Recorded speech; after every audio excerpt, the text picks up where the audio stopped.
जय भीम नमो उद्धार मित्रांनो. आज आहे 25 डिसेंबर. आज आणि ह्याच 25 डिसेंबरला डॉक्टर बाबासाहेब आंबेडकरांनी मनुस्मृतीचं जाहीरपणे दहन केलं. तर आपल्यासोबत आज आम आदमी पार्टीच्या अलका पोपटकर आहे. आपण त्यांच्याकडून त्यांची माहिती घेऊया. मॅडम, सर्वात पहिले खूप खूप स्वागत आहे माझ्या चॅनलवर आपलं. थँक्यू. आज 25 डिसेंबर आणि ह्याच दिवशी डॉक्टर बाबासाहेब आंबेडकरांनी महाड येथे मनुस्मृतीचं दहन केलं. त्यानिमित्त तुम्ही एक महिला, त्यानिमित्त तुम्ही काय बोलणार आहात? सगळ्यात आधी आज जे आमचा नवीन जन्म झाला, आम्ही असेच बोलू, जे महिलांचं उत्पीडन, महिलांचं शारीरिक उत्पीडन आणखी मानसिक उत्पीडन त्या मनुस्मृतीच्या वेळेवर जे व्हायचं, बाबासाहेबांनी अजून आमचे महान जितके महामानव होते, आमचे महात्मा ज्योतिबा फुले, सावित्री आई, अजून पण त्या काळमध्ये ज्या महिलांनी ह्या त्रासाला भोगला असेल, त्यांनी त्या वेळेवर जे क्रांती केली. आज आम्हाला हे विचार करूनच आम्हाला असं वाटतं की त्या काळात जे त्रास त्यांनी स्वतःवर घेऊन घेतला, अजून मग त्यांनी हे विचार केलं की किती महिलांचा छळ होत आहे. अजून त्या वेळेवर बाबासाहेबांनी आज 98 इयर्स आधी ते मनुस्मृतीचं दहन महाड इथे केलं. आज आम्हाला खरोखर असं वाटतं की आज आम्ही ह्या आभाळाखाली आज आम्ही श्वास घेऊ शकतो, आज आम्ही जगू शकतो. आज आम्ही आमच्या मनाची जे वेदना आहे की आमच्या मनात जे काही सुरू आहे, आम्ही ते जनतेसमोर, लोकांसमोर, इव्हन आमच्या परिवारांचं जे आमचे माणसं असतात, पुरुष वर्ग असतात, आम्ही त्यांच्या समोर जाहीर करू शकतो. तर हे बाबासाहेबांना आम्ही नमन करतोय. अजून जे बाबासाहेबांनी संविधानाच्या मध्ये आम्हाला जे महिलांसाठी सुरक्षा दिलेली आहे, महिलांचे जे अधिकार दिलेले आहेत, त्याबद्दल आम्ही सक्षम त्यांना नमन करतो. आज मनुस्मृती बाबासाहेबांनी जाळली, पण आजही महिलांवर अत्याचार होतात, लहान लहान मुलींवर बलात्कार होतात, मोठ्या मुलींवर होतात. त्याबद्दल आपलं काय मत आहे? तुम्ही काय बोलणार आहात? सर, हे सामाजिक क्षेत्र आहे, समाज आहे. इथे नाना प्रकारचे विचाराचे लोक राहतात, नाना प्रकारचे धार्मिक, जाती, वर्गाचे लोक निवास करतात. आपण कुणाची मानसिक स्थिती काय आहे हे आपण जाणू नाही करू शकत.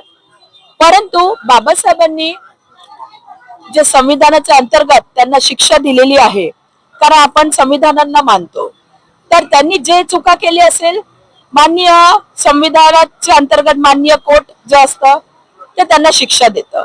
तरी सुद्धा आज आम्ही महिला जे शिक्षण घेऊन आज आम्ही ह्या परिसरामध्ये जे वावरतो, अजून आम्हाला हे जे इथलं जे जाणीव आहे की आमचे मूलभूत अधिकार काय आहेत, आम्हाला समाजामध्ये कसं वागायला पाहिजे. पुरुष जे तत्व आहे, मी हे नाही म्हणतंय की सगळे पुरुष वाईट असतात किंवा त्यांची मानसिकता खराब आहे. जिथे वाईट पुरुष वर्ग आहे तिथे आज छान पुरुष वर्ग पण आहे.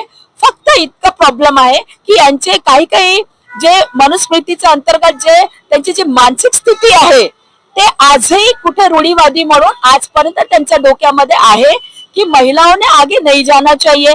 महिलांनी आम्ही म्हटलं उठ तर उठ, आम्ही म्हटलं बस तर बस, असं महिलांनी आमचं ऐकायला पाहिजे. त्या मग ते आपल्या परिवाराची महिला असो किंवा ते बाहेरची कोणते पण महिला असो, असं म्हणजे त्यांची एक मानसिकता आहे. तर कुठेतरी बाबासाहेबांनी विचार करून ह्या मनुस्मृतीचं जे दहन केलं आहे, तर हे माणसांची जे विकृत म्हणजे मानसिकता आहे की महिलाओं को इस तरीके से ही रहना चाहिए, म्हणजे बायांची जागा माणसाच्या पायाखाली, जुत्याखाली राहायला पाहिजे. कुठेतरी बाबासाहेबांच्या मुळे यांची मानसिकता तिथेच दहन झाली आहे मनुस्मृती सोबत. फक्त इतकं आहे की कोणतेही चळवळ व्हायला वेळ लागतं, तर हळूहळू ही चळवळ पण समोर येईल. अजून समोर येणाऱ्या भविष्यात काळात मनुस्मृतीचं दहन हळूहळू होतच आहे, अजून बऱ्यापैकी झालेलंच आहे. कारण महिलांनी शिक्षण घेऊन महिलांनी आपलं अस्तित्व पण समोर आणलेलं आहे. आज जे पारिवारिक आपले जे काही पण प्रॉब्लेम्स म्हणा, आर्थिक प्रॉब्लेम्स असतात, आपल्याला सामाजिक क्षेत्रात प्रॉब्लेम असतात, आज महिला पुरुषांच्या खांद्याला खांदा लावून समोर जात आहे. आज महिला घर परिवार पण चालवतं आपलं. अजून महिलांना आपल्या आर्थिक दृष्टिकोन म्हणजे मजबूत करायचे आहे, त्यामुळे ते अभ्यास पण करतात, शिक्षण पण ग्रहण करतात, अजून समाजात आपलं एक वर्चस्व पण कायम ठेवतात. अजून त्या पद्धतीने आज हे आम्ही बोलू शकतो की कुठेतरी मनुस्मृतीचं दहन झालेलंच आहे.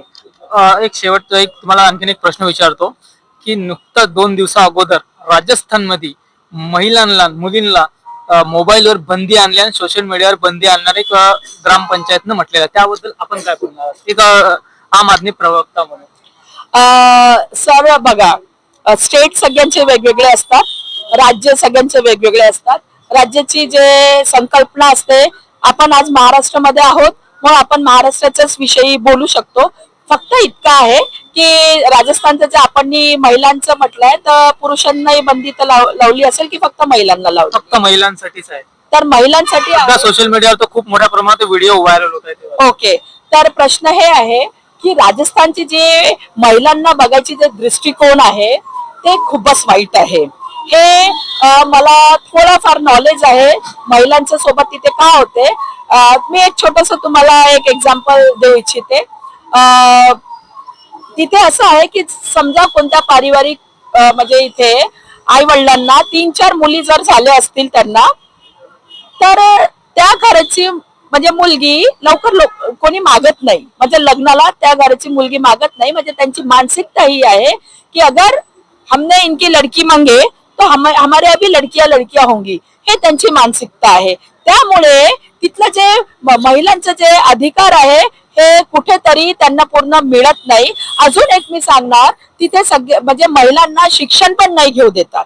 तर मी त्यांना आवर्जून म्हणजे एक महिला असताना मी त्यांना हेच एक बोलणार, राजस्थानचे महिला म्हणून की भारताचे कुठलेही महिला असो, त्यांनी शिक्षण घेणे खूप आवश्यक आहे. अजून आई वडिलांना हे त्यांना बोलायला पाहिजे की आमची इच्छा आहे, आम्हाला शिक्षण घेऊ द्या, जेणेकरून त्यांना समजून येणार की जे समोरचे व्यक्ती आहेत किंवा सरकार आहे किंवा कोणी पण त्यांच्यावरती अत्याचार करत आहे त्याच्यासाठी ते आवाज उचलायला पाहिजे. अजून त्यांचं शिक्षणाने काय होतं सर, शिक्षणाने तुम्ही फक्त एज्युकेटेड नाही होणार, त्याच्यानी तुम्हाला मानसिक जे एक मॉरल आहे तुमचं, तर मानसिक म्हणजे मॉरल पण तुमचं वाढतं, तुमचा आत्मविश्वास वाढतं, तुमचा कॉन्फिडन्स वाढतं.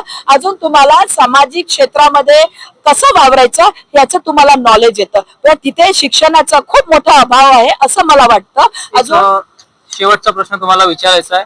नुकताच नवनीत राणा यांनी एक स्टेटमेंट दिलेलं आहे महिलांच्या बाबत की एक मौलानाला 10-12 मुलं असतात, तर हिंदू महिलांनी देखील 4-5 मुलं जन्माला घालायला. ऍज अ महिला म्हणून त्या वक्तव्याला तुम्ही काय बोलणार? सर बघा, कोणी 10 मुलं म्हणजे मी हे नाही बोलणार, मी जाती धर्माला मी इतकं म्हणजे हे नाही करणार. सध्या राजकारणाचं वातावरण चालू आहे. तर प्रश्न हे आहे की फक्त मुस्लिम कम्युनिटीनी 5-10-15 मुलं म्हणजे विशेष व्यक्तींनी जन्माला दिलेला आहे, अजून दुसरे नाही. तर असं काही नाही आहे. UP बिहार मध्ये जा, तिथेही लोकांना 4-5 मुलं असतात. अजून आपल्या महाराष्ट्रामध्ये 2 म्हणजे गव्हर्नमेंट एम्प्लॉयला 2 मुलं राहायला पाहिजे, म्हणून आपल्या इथे आपण ते सक्तीने आपण त्याचं पालन करतो, कारण आपल्या इथे बरेच गव्हर्नमेंट एम्प्लॉई असतात. पण प्रश्न हे आहे की 4-5 मुलं पैदा करायला पाहिजे असं काही, हे त्यांचं स्वतः पर्सनल त्यांचं स्टेटमेंट असेल. बट महिलांना फक्त तुम्ही म्हणजे बाळ पैदा करायचं म्हणजे काय मशीन समजून ठेवलेलं आहे का? ये तो अपना उनका खुद का पर्सनल है, उनको 2 बच्चे पैदा करना है कि उनको 5-10 बच्चे पैदा करना है, हे त्यांचं म्हणजे पर्सनल डिसिजन आहे. यामध्ये कोणतेही नेतागणांनी किंवा कोणत्याही लोकांनी नाहीच बोलायला पाहिजे असं मला वाटतं. हे माझं पर्सनल ओपिनियन आहे. आजच्या दिवशी 25 डिसेंबर निमित्त तुम्ही महिलांना काय संदेश द्याल? पुऱ्या भारतवासियांना मनुस्मृती दहनानिमित्त काय संदेश द्याल? आज 25 डिसेंबर प्रभू येशूचा जन्मदिवस आहे. सगळ्यांना आमच्या भारताच्या लोकांना, नागपूरच्या धरतीला, महाराष्ट्राचे जितके पण आपले राहणारे ख्रिश्चन बांधव आहेत, सगळ्यांना प्रभू येशूच्या जन्मदिवसाचे खूप खूप अभिनंदन. मॅरी क्रिसमस. आणखी असं वाटत आहे की एका ठिकाणी प्रभू येशूचा जन्म झालेला आहे, आपल्याला खूप आनंद आहे. अजून बाबासाहेबांनी त्याच दिवशी मनुस्मृतीचं दहन केलेलं आहे, म्हणजे आम्ही महिलांचा एक नवीन जन्म झालेला आहे. कारण जे रूढीवादी परंपरा महिलांवर लादून गेलेलं होतं त्याचं कुठेतरी आम्हाला आजच्या काळात आम्ही म्हणजे आमचे विचार जे आहेत ते आम्ही जगू शकतो. आम्ही काय बोलायला पाहिजे, आमच्या आत्माला जे आज आनंद झालेला आहे त्याचं तर आपण काही वर्ड मध्ये आम्ही त्याला एक्सप्लेन पण नाही करू शकणार. कारण आम्ही विचार करतो की 100 वर्ष आधी काय त्या महिलांची परिस्थिती असेल की त्यांना सतीप्रथा होती, त्यांना त्यांचे केस कापून टाकायचे, नाना प्रकारचं. म्हणजे अजून फक्त 10 12 8 9 10 12 वर्षाचे मुली झाले की त्यांना ते गौन करून त्यांना लग्न करून द्यायचे. त्या काळामध्ये हे पण होतं की भैया बच्चे लड़कियां पैदा हुई है तो लड़कियों को मार भी देते थे. सिर्फ लड़कों का ही तब मुलगा झाला तर म्हणजे खूपच त्यांना वर हे उचलून घ्यायचे. मग महिलांना ना तुम्हाला शिक्षणामध्ये तुम्हाला काही तुमचं तिथे तुम्हाला अधिकार नव्हते. तुम्हाला परिवारचं कोणते म्हणजे मोठ्या काही डिसिजन घ्यायचे आहे तिथे तुमचं काही महत्व नव्हतं. म्हणजे तुमचं म्हणजे फक्त तुम्ही फक्त घरचे काम करा, चूड अजून मूड, फक्त याच्याशिवाय तुम्हाला काही बोलायचं नाहीये. तुमचं काही तुमच्या बोलण्याला, तुमच्या विचाराला, तुमच्या कोणत्याही सामाजिक क्षेत्राला, तुमच्या राजनीतिक क्षेत्राला, राजनीती म्हणजे काहीच त्यांना व्हॅल्यू नव्हती. म्हणजे फक्त महिला म्हणजे एक चालता फिरता एक शारीरिक रूपामध्ये एक यंत्रणा समजून घ्या की त्यांना काही वेदना नाही, त्यांना काही संवेदना नाही, त्याची कोणी जाणीव घेणारा नाही, अजून त्यांना कोणी विचार घेऊन त्यांना त्यांच्या भावनाला कोणी समजून घेणारा नाही. अजून हेच काळ आज आम्ही बघतो की आज आम्ही खूप नशीबवान आहोत की आज आम्ही ह्या जगात जगत आहोत. आमच्या भावनांचे काही कदर आहे, आम्हाला काही करायची इच्छा आहे. इव्हन आमच्याही मुलींना काही करायची इच्छा आहे तर आम्ही त्यांना म्हणतो आपको जो करना है आप करो. सामाजिक क्षेत्रामध्ये बरोबर आपल्या मार्गाला निवडून शिक्षणाच्या क्षेत्रामध्ये तुम्ही बरोबर समोर जा, अजून आपल्या भविष्याला समोर घेऊन जा. कारण एज्युकेशन शिक्षण हे खूप आवश्यक आहे. त्या काळामध्ये त्याचमुळे मनुस्मृतीवादीचे जे लोक होते त्यांनी महिलांना शिक्षण नाही घेऊ दिलं, महिलांना शिक्षणातून वंचित ठेवलं. अजून त्यामुळेच मला असं वाटतं, म्हणजे माझं असं प्रिडिक्शन आहे की म्हणूनच महिलांना इतका त्रास झालेला असेल की अगर ये पढ़ लिख के आगे जाएंगे. कारण शिक्षणाने तुमचा मॉरल वाढेल, अजून तुमचा मॉरल वाढेल तर तुम्ही एक पाऊल समोर वाढणार. अजून हेच नाही चाहत होते मनुस्मृतीवादीचे लोक की महिला एक पाऊल समोर काढेल तर महिला समोर जाईल. आज पण तो काळ आलेला आहे की आज महिला समोर आहे.